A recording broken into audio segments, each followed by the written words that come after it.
The sun had barely risen over the city skyline when Mr. Lee stood in front of his floor-to-ceiling windows, staring at his reflection in the glass. At 45, he had everything money could buy: the penthouse suite, the tech empire he built from scratch, and more zeros in his bank account than he cared to count. But something was eating away at him, something he couldn't shake off. Just yesterday, he had been walking past the executive conference room when he overheard a conversation that made his blood boil. His banking division executives were laughing about how they treated their premium clients versus regular people. Why waste time on someone who can barely keep their account open? One had said, followed by chuckles from others. Mr. Lee knew what it meant to have nothing.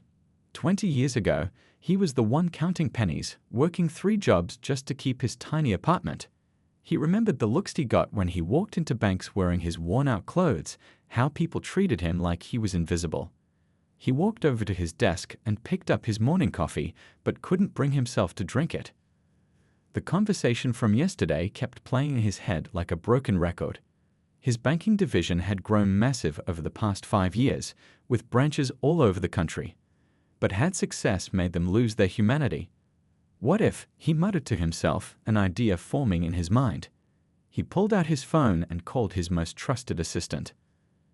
"I need you to clear my schedule for the next week," he said, pacing back and forth in his office. "And I need you to find me someone who can make me disappear." His assistant was silent for a moment. "Sir? Are you in some kind of trouble?" Mr. Lee actually laughed at that. "No, nothing like that. I need a disguise expert. Someone who can make me look completely different. Someone who can make me look." "Like what, sir?" "Like someone who hasn't had a home in years. Someone who banks wouldn't want to let through their front door." There was another pause. "Sir, are you sure about this?" Mr. Lee stopped pacing and looked out at the city below, watching as people began their morning commute, scurrying about like ants from his viewpoint high above. "You know how I always say we need to understand our customers. All of them, not just the wealthy ones." "Yes, sir." "Well, I think it's time I practiced what I preach. Find me that disguise expert. And one more thing. Don't tell anyone else about this. As far as everyone's concerned, I'm taking a week off to visit family." After hanging up, Mr. Lee sat down at his desk and began writing notes. He would need to plan this carefully. He'd visit multiple branches, try to open an account, ask about loans, attempt basic transactions. He'd document everything, every interaction, every dismissal, every look of disgust or moment of kindness. As he wrote, his determination grew stronger. He thought about his own parents, immigrants who worked their fingers to the bone to give him an education. How many people like them were being treated as second-class citizens by his own bank? By afternoon, his assistant had arranged everything. The disguise expert would arrive the next morning. Mr. Lee spent the rest of the day reviewing his banking policies, already knowing they told only half the story. The real test would be seeing how these policies played out in the real world when facing someone society often chose to ignore. That night, as he stood on his balcony looking at the city lights, he felt a mix of anxiety and excitement. He had built his tech company on the principle of making technology accessible to everyone. Somewhere along the way, his banking division had lost sight of that mission. "Time to see the truth," he whispered to himself, watching as a homeless person pushed their cart down the street far below, invisible to the rushing crowds around them. Soon, he would know exactly how that felt. His phone buzzed with a message from his assistant. "Everything's arranged for tomorrow morning, 7 a.m. sharp." Mr. Lee sent back a quick thank you and went inside to prepare. He had 1 week to understand the truth about his own company, to see if his bank truly served all people or just those with the right clothes and the right account balance. As he got ready for bed, he caught his reflection in the bathroom mirror one last time. By this time tomorrow, that reflection would be unrecognizable. And maybe, just maybe, what he would learn could change not just his bank, but the entire banking industry's approach to serving all members of society. He set his alarm for 6 a.m., earlier than usual. Tomorrow wouldn't just be the start of a week-long experiment, it would be the beginning of what he hoped would become a transformation in how banks treated every single person who walked through their doors, regardless of their appearance or bank balance. Little did he know, This decision would lead to discoveries far more shocking than he could have imagined, and changes more meaningful than he ever dreamed possible. At exactly 7 a.m. the next morning, a plain black van pulled up to the service entrance of Mr. Lee's building. Inside was the disguise expert his assistant had found, a former movie makeup artist who now worked for undercover police operations. She carried several large cases with her equipment, and her eyes lit up at the unusual challenge. "So you want to become invisible?" she asked, setting up her workspace in Mr. Lee's living room. "That's a first. Usually, people want to stand out more, not less." Mr. Lee sat in the chair she had set up. "Sometimes being invisible shows you what others try to hide." The transformation began slowly. First came the wig, gray and patchy, as if it hadn't been washed in weeks. Then the makeup artist worked her magic, adding years of weathering to his face. She created subtle scars, weather-beaten skin, and the kind of deep wrinkles that come from sleeping outdoors. "Hold still," she murmured, carefully applying spirit gum to attach prosthetics that would change the shape of his nose and cheeks. "This needs to last through wind and rain." As she worked, Mr. Lee's assistant brought in the clothes they'd sourced from a costume department, not Halloween costumes, but carefully aged pieces that looked authentically worn. Layers of clothing, because that's how you stay warm when you live on the streets. Each piece told its own story of hardship. "The key," the makeup artist explained while working, "isn't just making you look homeless. It's making you look like someone people will want to avoid looking at. There's a difference." Hours passed as she worked on every detail. She even created fake dirt under his fingernails and added a slight yellowing to his teeth. The transformation wasn't just physical. She taught him how to move differently, how to carry himself like someone who had lost hope in the system. "Stand up," she instructed after nearly 4 hours of work. "Now walk to the window." Mr. Lee stood and was shocked by how different it felt. The layers of clothes were heavy, making each step more labored. When he caught his reflection in the window, he stopped dead in his tracks. The man staring back at him wasn't just dressed like someone who lived on the streets, he had become someone else entirely. "The last step," the makeup artist said, pulling out some small bottles, "is the smell. It's what people notice first, even before they see you." She mixed several scents, not overpowering, but noticeable enough to make people want to keep their distance. Mr. Lee's assistant watched the transformation with growing concern. "Sir, are you absolutely sure about this? It's not too late to change your mind." But Mr. Lee couldn't take his eyes off his reflection. "I've never been more sure of anything," he said, his voice rough with emotion. "This is how we find out the truth." They did several test runs around the apartment, making small adjustments. The makeup artist taught him how to maintain the disguise, how to touch up the makeup, and what to avoid to prevent it from being damaged. She gave him a small kit for emergency repairs and her personal number in case anything went wrong. "Remember," she said as she packed up her equipment, "the most important part of this disguise isn't the makeup or the clothes. It's believing it yourself. If you believe it, others will too." Mr. Lee's assistant had arranged a small room in a modest hotel across town, the kind of place that rented by the week and didn't ask too many questions. That would be his base of operations for the next 7 days. Before leaving his penthouse, Mr. Lee took one last look around at his luxurious surroundings. The contrast between his everyday life and what he was about to experience hit him hard. He picked up the worn backpack they prepared for him, containing just enough cash to survive the week, a prepaid phone for emergencies, and some basic supplies. "If anything urgent comes up at the company," he told his assistant, "you know how to reach me. Otherwise, I'm completely off the grid for the next week." The assistant nodded, still looking worried. "Please be careful, sir. The streets, they're not always safe." Mr. Lee smiled, but it looked different on his transformed face, sadder, more weathered. "That's exactly why I need to do this. How many of our customers don't have the luxury of being safe?" They took the service elevator down to avoid being seen. In the alley behind his building, Mr. Lee practiced his new walk one more time, shoulders slightly hunched, eyes down, moving like someone who expected to be told to move along at any moment. The makeup artist watched him critically. "Good, but remember to avoid eye contact with people. When you're homeless, making eye contact can lead to confrontation." Just then, a couple walked past the alley entrance. They took one look at Mr. Lee and quickly crossed to the other side of the street. He felt a painful twist in his stomach. His transformation was already working.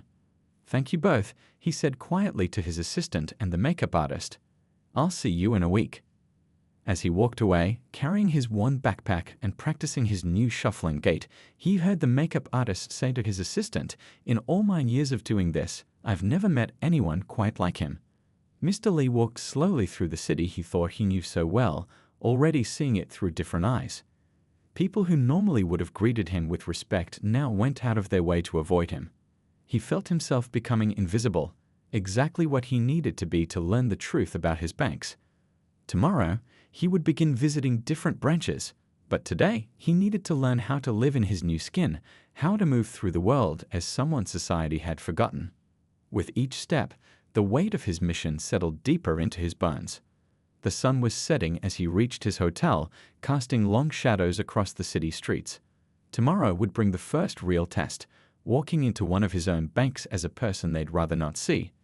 As he lay down on the lumpy hotel bed, still fully dressed because that's what you do when you're not sure when you'll need to move quickly, he wondered what truths he would discover about the empire he had built. The morning sun had barely warmed the city streets when Mr. Lee left his small hotel room. He had spent the night tossing and turning, thinking about what lay ahead. The scratchy blanket and thin pillow had been a stark contrast to his usual comfort, giving him just a tiny taste of what some people lived with every day. His first stop was the downtown branch of his bank, a gleaming glass building he had proudly opened just 2 years ago. He had given a speech that day about serving the entire community. Now it was time to see if those words meant anything. As he approached the entrance, a security guard who had always greeted him with a respectful "Good morning, sir," now stepped forward, hand raised to stop him. "Sorry, the shelter's 3 blocks that way," the guard said, not unkindly but firmly. "We can't have you hanging around here." Mr. Lee cleared his throat, trying to keep his voice rough and tired. I want to open an account. I got some money saved up." The guard's expression changed slightly, doubt mixing with surprise. "Do you have ID?" He pulled out the carefully prepared identification his team had created, legitimate, but showing him as a low-income individual. The guard studied it for a long moment, then reluctantly stepped aside. "Stay where the cameras can see you," he warned. "Any trouble and you're out." Inside, the marble floors and elegant furnishings seemed to mock him.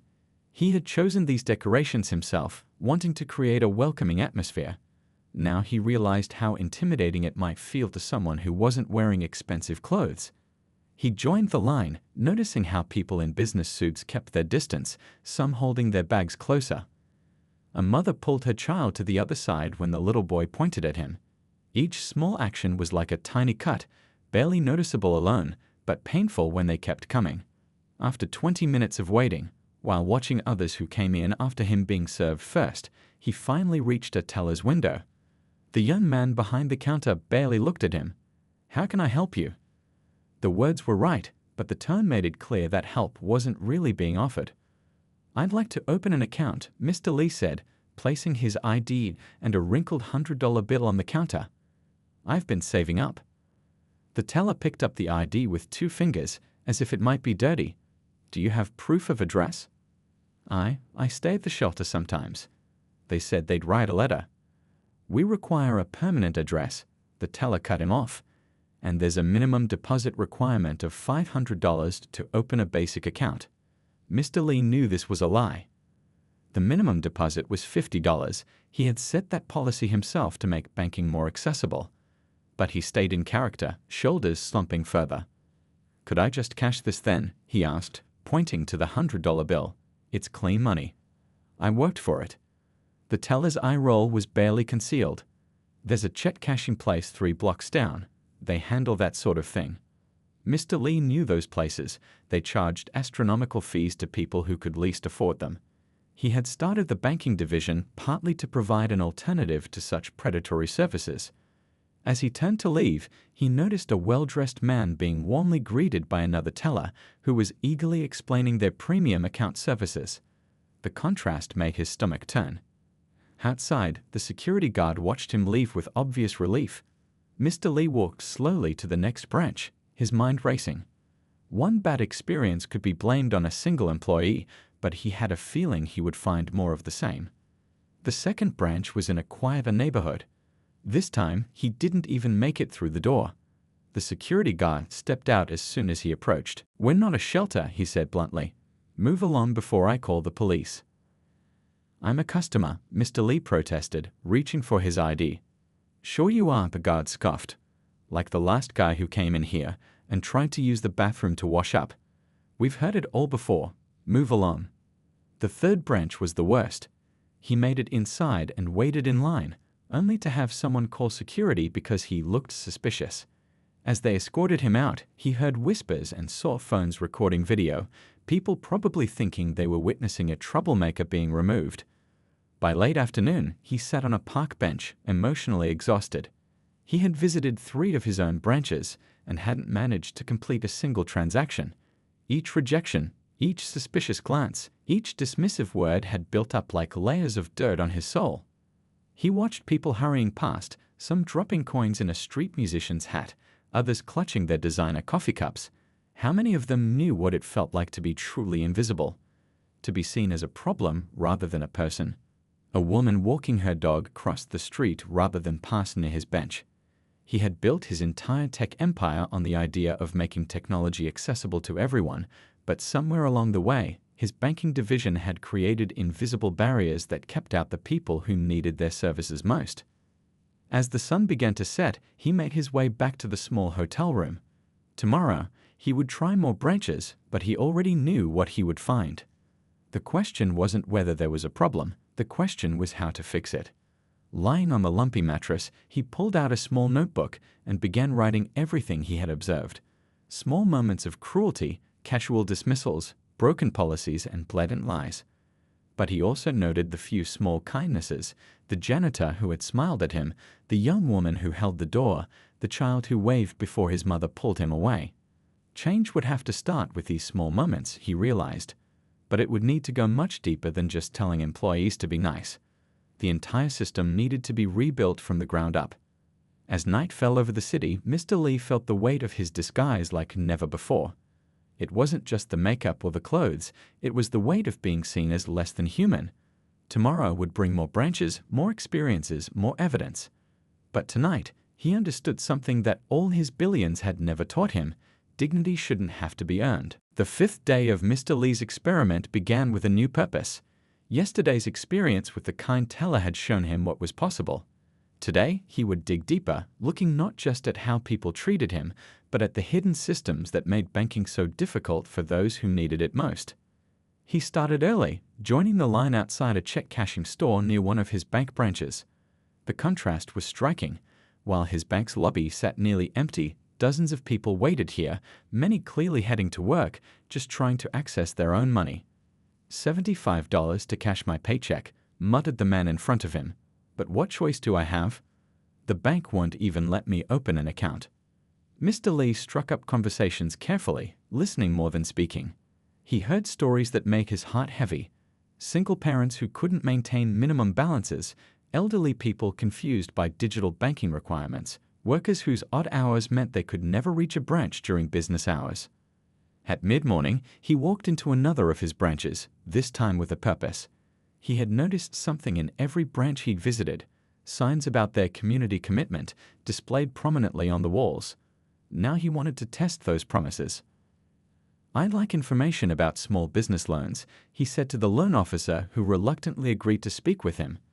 The woman's expression remained professional, but her eyes kept darting to the security guard. "Do you have collateral? A business plan? At least 2 years of tax returns?" Each question came rapid fire, like bullets meant to end the conversation quickly. "I run a small repair service," Mr. Lee explained, using the backstory he had carefully prepared. "I fix phones and computers. Been doing it for 3 years, but mostly catch work. I want to make it official, maybe rent a small shop." "Without proper documentation, I'm afraid we can't help you," the loan officer said, already standing up. "Perhaps try some online lenders." Mr. Lee knew those online lenders often charged interest rates that bordered on predatory. He had seen people trapped in cycles of debt trying to pursue their dreams through such channels. He spent the afternoon visiting more branches, this time focusing on specific services, trying to cash checks, asking about overdraft policies, inquiring about minimum balances. He documented everything meticulously in his notebook. The patterns became clear. While the official policies might seem fair on paper, the reality was very different. Extra fees hidden in fine print, holds placed on deposits without clear explanation, requirements that seemed designed to exclude rather than include. At one branch, he overheard a conversation that perfectly illustrated the problem. A woman was trying to deposit a check from her new job, but the bank wanted to hold the funds for 10 business days. "But I need that money for rent," she explained, her voice trembling. "I can't wait 2 weeks." "That's our policy for new accounts," the banker replied dismissively. "You can try a check cashing service if you need it faster." Mr. Lee watched the woman leave, fighting back tears. He made a note in his book, "Policy says 3 to 5 days for new accounts," being selectively enforced. Late in the afternoon, he visited the branch with the kind teller again, this time just observing from outside. He watched how she handled similar situations, always finding ways to work within the rules while still helping people. When someone needed a check cashed but didn't have an account, she took extra time to explain how opening one could save them money in the long run. When deposits were held, she clearly explained why and helped find solutions. As the day wound down, he found a quiet coffee shop and spread out his notes. 5 days of observations had revealed a banking system that wasn't just unfriendly to the poor, it was actively hostile to them. The problems went beyond individual attitudes. They were built into the very structure of how banks operated. Business hours that didn't serve working people, technology requirements that assumed everyone had smartphones and internet, fee structures that punished those with the least money, documentation requirements that ignored the realities of many people's lives, training that focused on selling products rather than serving people. But he had also seen solutions. The Kind Tellers branch proved that banking could be different. Their workshops, flexible policies, and human-centered approach showed a path forward. Mr. Lee stayed in the coffee shop until closing, filling pages with observations and ideas. He drew up plans for immediate changes, revised fee structures, expanded hours, mobile banking units for underserved neighborhoods. But he also sketched out longer-term transformations, new training programs, reformed policies, completely redesigned banking services. Back in his hotel room, he looked at himself in the mirror. The makeup was starting to fade slightly, showing hints of his real face underneath. But in many ways, he felt more real in this disguise than he ever had in his expensive suits. Here, stripped of all privilege and power, he had seen the truth about his own creation.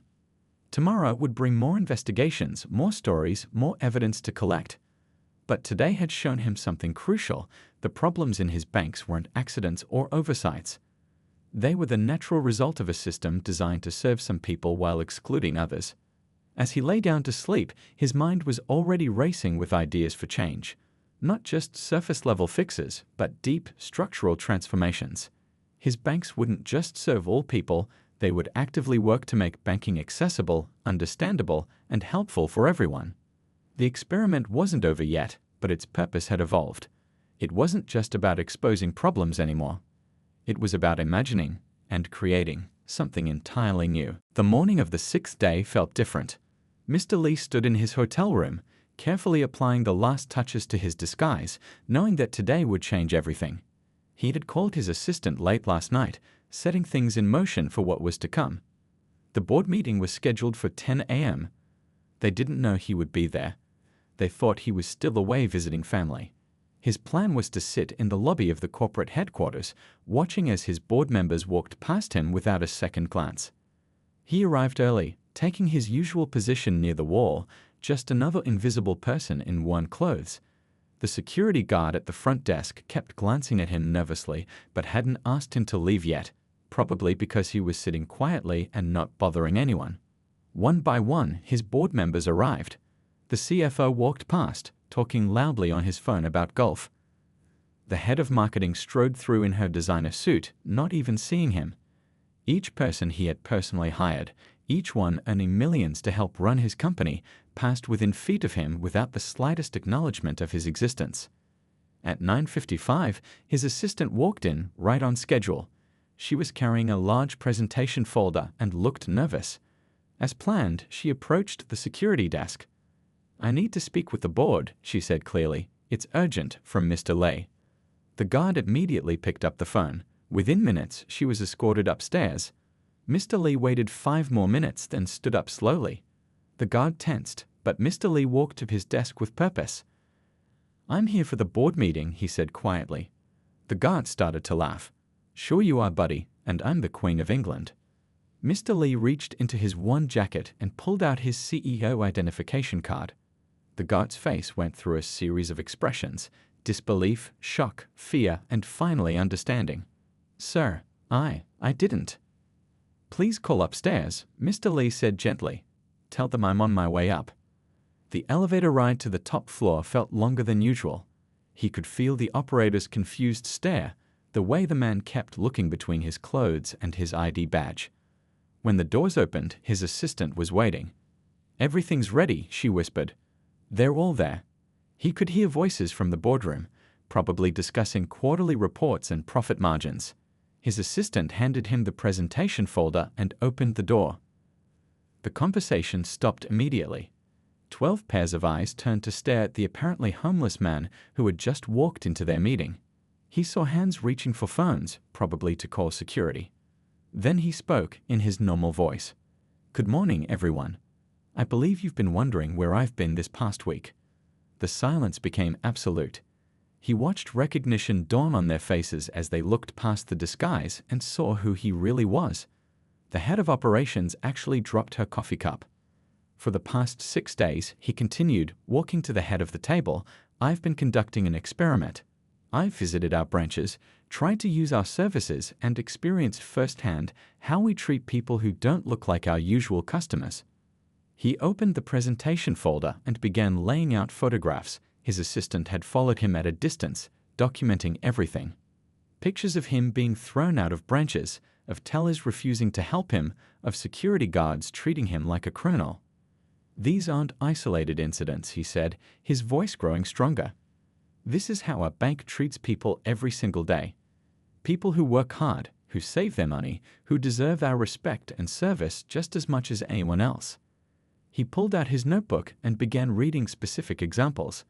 Times, dates, locations, names. The board members shifted uncomfortably in their seats as he described policies being ignored or misused, fees being incorrectly applied, basic services being denied. Then his assistant dimmed the lights and started the video presentation. Footage from his visits played on the large screen, clear evidence of discrimination, of prejudice, of a system that had lost its way. "But there's hope," he said as the last video faded. The lights came back up, and he clicked to the next slide. It showed the kind teller's branch, where everyone was treated with dignity. "This is what banking should look like. This is what we promised to be when we started this division, and this is what we're going to become again." He took off his worn jacket, revealing more of his true self. "I've spent a week being invisible. I've seen our bank through the eyes of people we claim to serve, but actually push away. And I've learned that we need to change everything, not just our policies, but our entire approach to banking." The boardroom remained silent as he outlined his plans. New training programs, revised fee structures, extended hours, mobile banking units, partnership programs with community organizations. Some board members took notes, others just stared, still processing what was happening. "We have 2 choices," he concluded. "We can continue as we are, making money while excluding those who need us most. Or we can become what we should have been all along, a bank that truly serves everyone." He looked around the table, meeting each person's eyes. "Those of you who want to be part of this change are welcome to stay. Those who don't, well, your resignation letters will be accepted by the end of the day." Finally, someone spoke, the head of customer service, her voice shaking slightly. How do we start?" Mr. Lee smiled, and even through the makeup, they could see the determination in his eyes. "We start by remembering that every person who walks through our doors deserves respect. We start by fixing what's broken. And we start right now." He pressed a button on the conference phone. "Send her in, please." The door opened, and the kind teller from the branch walked in, looking nervous but determined. Everyone, meet your new head of community banking services. She's going to help us rebuild our entire approach to customer service." The boardroom burst into conversation, questions flying. But Mr. Lee wasn't finished. He had one more day left in his experiment, and he intended to use it. Tomorrow, he would return to the streets, not to gather more evidence, but to begin spreading the word. 1 year had passed since Mr. Lee's week-long experiment, and the changes in his banking network were nothing short of revolutionary. Standing in the lobby of what was once his most unwelcoming branch, he could hardly believe the transformation. The cold marble floors had been replaced with warm, welcoming materials. The intimidating teller windows were gone, replaced by open desks where customers could sit comfortably while discussing their banking needs. But the physical changes were just the beginning. He watched as a construction worker, still in his dusty work clothes, walked in through the front doors. The security guard, the same one who had once turned people away, smiled and held the door open. "Good afternoon, sir. Can I help you find anything?" Near the entrance, a digital sign displayed the day's financial workshop schedule. Building credit, first-time home buying, small business basics. All free, all offered in multiple languages, all scheduled for various times to accommodate different work schedules. A woman sat at one of the consultation desks, her 2 young children playing quietly in the newly installed kids' corner. The banker was helping her set up a savings account for college funds, explaining everything patiently and clearly. Mr. Lee walked over to the community board, now a prominent feature in every branch. It was filled with notices about job fairs, free financial counseling sessions, and partnership programs with local organizations. Below it, a rack held brochures in multiple languages, explaining banking services in simple, clear terms. His phone buzzed, another update from the mobile banking unit. These converted buses, now a familiar sight in underserved neighborhoods, had helped thousands of people access banking services who couldn't reach traditional branches. The message included a photo of an elderly man opening his first bank account, his face beaming with pride. The kind teller, now the head of community banking services, was leading a training session in the community room. Through the glass walls, he could see her teaching a group of new employees. On the screen behind her were the words that had become their new motto: "Every customer is a VIP." She had been instrumental in redesigning their entire approach to banking. Her simple philosophy, treat everyone with respect and dignity, had transformed into comprehensive training programs, new service standards, and innovative community outreach initiatives. The numbers told an impressive story. In just 1 year, over 50,000 new accounts opened by previously unbanked individuals. Small business loan approvals up 300% with a focus on community entrepreneurs.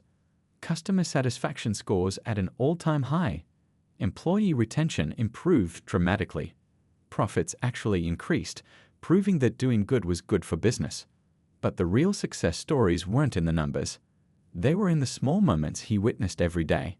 A proud teenager opening their first savings account. A small business owner getting approved for the loan they needed to grow. An elderly customer learning to use mobile banking from a patient staff member. A homeless person being treated with respect while cashing a check. The board members who had stayed, and quite a few had resigned that first day, were now fully committed to the new vision.